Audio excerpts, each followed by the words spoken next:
정부가 시장 지배적 사업자에게 물릴 수 있는 과징금 상한선을 매출의 20%까지 크게 올리기로 했습니다.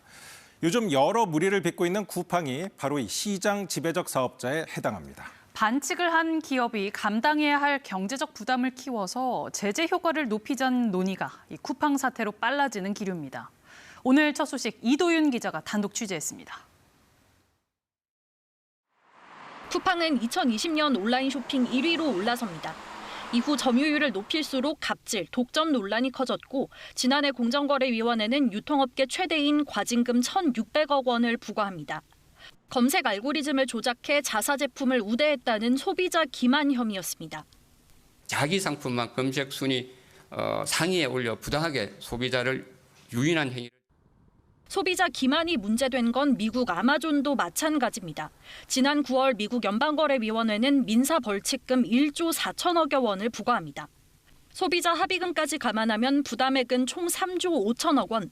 매출 격차를 감안해도 국내의 과징금 부담이 상대적으로 낮습니다. 이번에 무슨 팡인가 거기 그런데도 막 어기잖아요. 그러니까 그런 데는 합당한 경제적 부담을 지어줘야. 공정위는 시장 지배적 사업자로 판단되면 과징금을 대폭 늘리기로 했습니다.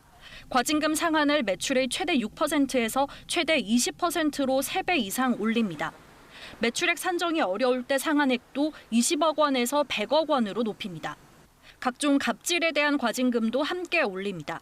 원청이 하청에 갑질을 하면 최대 50억 원, 프랜차이즈 본사가 가맹점 등의 권한을 남용해도 50억 원, 대기업의 부당 내부 거래는 최대 100억 원까지 높입니다.